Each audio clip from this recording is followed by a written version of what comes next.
টি-20 বিশ্বকাপের প্রথম সেমিফাইনালে মুখোমুখি হতে যাচ্ছে সাউথ আফ্রিকা এবং নিউজিল্যান্ড। আপনারা কাকে সাপোর্ট করছেন, কাকে এগিয়ে রাখছেন জানাবেন কমেন্টে।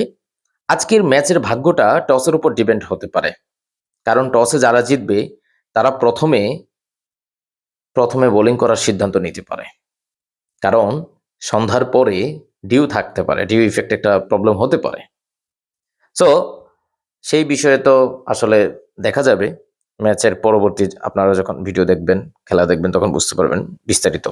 তবে তবে দুই দলেরই স্ট্রং পারফর্মার আছে, একাই খেলে দিতে পারে ম্যাচ, একাই ম্যাচ জিতে ফেলতে পারে। বিশেষ করে ব্যাটারদের কথা বলছি, আর বোলারদের কথা তো বলতেই হবে। ম্যাট হেনরি চমৎকার বোলিং করছে, ফার্গুসন আছেন, অন্যদিকে রাবাদা আছে, নরকিয়া আছে, জেনসেন আছে। আর ব্যাটসম্যানের দিকে যদি তাকান, রাচিন রাবিন্দ্রা, শেফার্ড, গ্ল্যান ফিলিপস, এরা কিন্তু চমৎকার খেলছে। ফিন এলেন আছে, এবং সাউথ আফ্রিকার ক্যাপ্টেন এডেন মার্করাম আছে, কুইন্টন ডিকক, ডেভিড মিলার, ডিওয়াল ব্রেভিস, মার্কো জেনসেন তো আছেই, তারপরে রিকেলটন আছে। সো সবকিছু মিলিয়েই আজকের ম্যাচটা সুপার ডুপার হাই ভোল্টেজ তো বলতেই হবে, এবং ধামাকা একটা হতে যাচ্ছে, ধামাকা একটা ম্যাচ হতে যাচ্ছে। আপনাদের মনে আছে সাউথ আফ্রিকা এবং আফগানিস্তানের ম্যাচ ডাবল সুপার ওভার হয়েছিল। সেই ম্যাচ যারা দেখেছেন তারা তো বুঝতেই পারছেন, যারা দেখেন নাই অনেক বড় মিস করেছেন।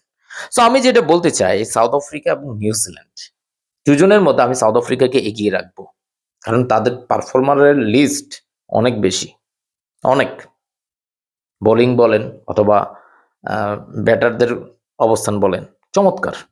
তবে নিউজিল্যান্ডের যারা আছে তাদের মধ্যে কিন্তু রাচিন রাবিন্দ্রা আইসিসি টুর্নামেন্টগুলোতে কিন্তু চমৎকার তার রেকর্ড আছে, যদিও এখন ব্যাটে ওইরকম ভালো করছে না, বাট একটা দুইটা ম্যাচে চমৎকার। এবং বোলিং, ও মাই গড, লাস্ট দুই তিনটা ম্যাচে চমৎকার বোলিং করেছে, উইকেট পাচ্ছে।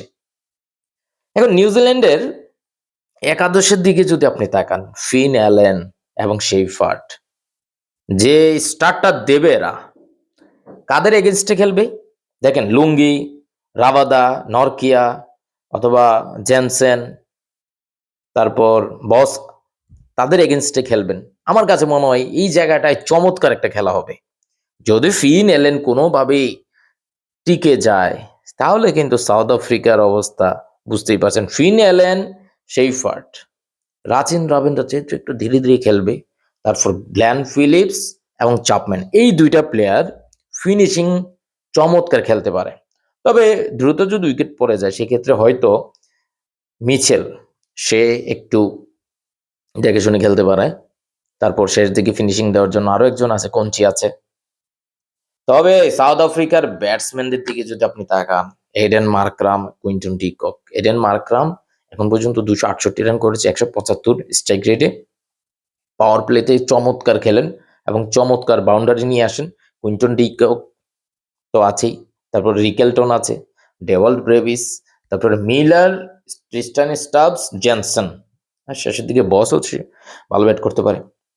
সো টস এখানে একটা ফ্যাক্টর হতে পারে। টস অবশ্যই একটা বড় ফ্যাক্টর হয়ে যাবে। যারা টসে জিতবে তারা অবশ্যই অবশ্যই প্রথমে ফিল্ডিং নেওয়ার সিদ্ধান্ত নিবে কলকাতায়। ডিউ ইফেক্ট তো আছেই, পাশাপাশি একেবারে ফ্ল্যাট পিচ হতে পারে, রান হবে।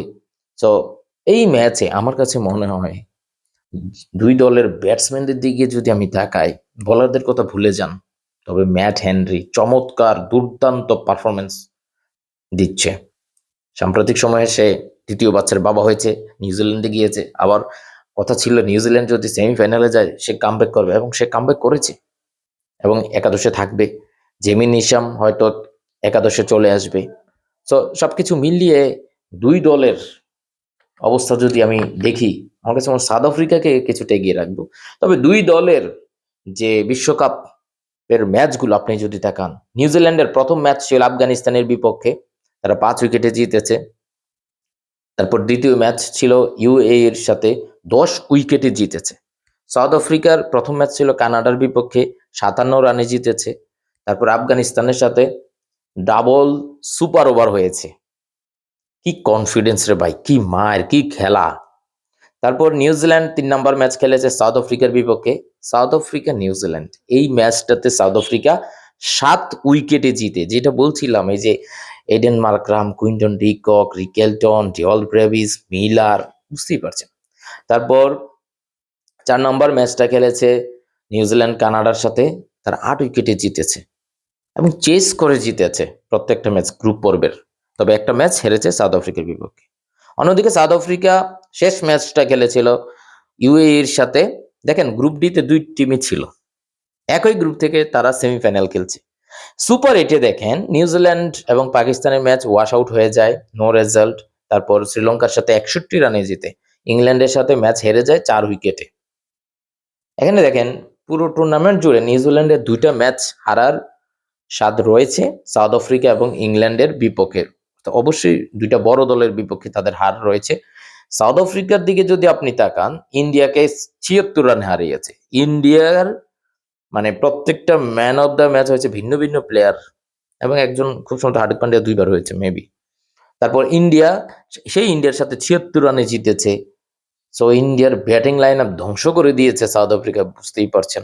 তারপর ওয়েস্ট ইন্ডিজের সাথে ৯ উইকেটে জিতেছে। ওয়েস্ট ইন্ডিজ খুব সম্ভবত ১৯৯ করেছিল, ১৯৫ করেছিল, সেটা ৯ উইকেটে জিতেছে। তারপর জিম্বাবুয়ের সাথে ৫ উইকেটে জিতেছে। সো সবকিছু মিলিয়ে আমার প্রেডিকশন যেটা, সেটা হচ্ছে সাউথ আফ্রিকা নিউজিল্যান্ডের সাথে জিততে যাচ্ছে। তবে এখানে টস টস একটা ফ্যাক্টর হতে পারে। টসে যদি নিউজিল্যান্ড জিতে যায়, তারা প্রথমে বোলিং করার সিদ্ধান্ত নেবে তখনই, এবং বুঝতেই পারছেন ডিউ একটা ফ্যাক্টর। সো আপনাদের মতামত কি? আপনারা কি ভাবছেন? কি হতে যাচ্ছে আজকের সুপার ডুপার হাই ভোল্টেজ ম্যাচে? কে জিতবে, নিউজিল্যান্ড নাকি সাউথ আফ্রিকা?